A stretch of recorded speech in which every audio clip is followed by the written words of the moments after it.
I told my sister to go ahead and off herself, and I don't regret it. I'm 24, and my sister, Christy, is 25. I hated her for a time, but now I just don't care. We were raised in the same house by the same parents, but treated completely differently. Christy went to private school, was chauffeured around by our stay-at-home mother, and was given a hefty allowance. I went to public school, rode the public bus and walked everywhere, and never had an allowance. No extended family would say anything beyond claiming my parents and sister loved me, that I have to understand that it wasn't their place, and that maybe things would be better if I tried harder. I hated them just as much as I hated my parents.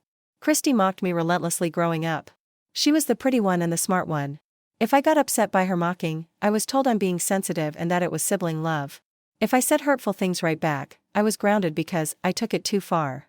I wasn't allowed to outshine her, I wasn't allowed to have friends. My clothing was policed by her, and the few nice clothing aunts and uncles would get me would be replaced with frumpy and unattractive clothing. It would end up in her wardrobe, and my parents would back up Christy saying that I couldn't pull it off, and that it looks inappropriate when I wear it. The rest of the family, the people who gave me the clothes included, would compliment how good she looked and pretty much validate Christy. I know for a fact that I am, and have always been attractive. Even in those ugly outfits, I managed to get asked out on multiple dates and got a boyfriend sophomore year. Said boyfriend knocked up Christy our senior year after cheating on me with her since I got my early admission letter and was, in his words, neglecting him and the family. She told me the day before my graduation, claiming he was going to marry her and they were in love and it grew from me abandoning them both, blah blah blah. Our mother was there, and because I didn't really react, she thought I was being a good sister and said she was so proud of me. I didn't cry about it. I just packed up my car when everyone was asleep, skipped my graduation and the supposed party that was planned, and I left. My only stop was to the police station where I gave them my info, told them that if I'm reported missing that I'm not, and bluntly said I'm running from an abusive family, was going away to college, and never coming back. Got rid of my phone and everything. Went to school, got a good internship turned job, bought the condo I was renting, and had my dream wedding.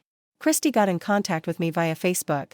Her direct messages, 2 days worth because I don't really use my Facebook, consisted of her saying that I abandoned her when she needed me most, that she's practically a single mom, her husband, my ex, hates her and got with a woman that looks like me, our parents blame her for me leaving and won't help her, and the entire family treats her kid like crap for being the product of an affair.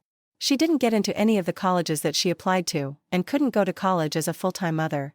She switched between blaming me for her misfortune and throwing a pity party. Whilst reading, I didn't feel much of anything reading how awful her life turned out. I think I truly just stopped caring, and so even karma beating her down didn't give me any joy. Then she both messaged and tagged me in a post that read, "I feel like I'm drowning and I just need my sister. Why won't you respond? Why did you leave me when I needed you the most? Please, I'm in such a bad place, if you don't help I'll just end it all." I replied to the comment via direct message, saying, "Go ahead and do it for all I care. I'm not helping you, and frankly I don't care. You stopped being my sister the day you gave me bleach as a gift." I blocked her shortly after. The logical part of me is telling me that it was wrong, but I just can't bring myself to care enough to feel guilty. If something happens to her, I still don't think I'll care. This is contrary to what her family and friends think, but I've blocked them without bothering to read their messages.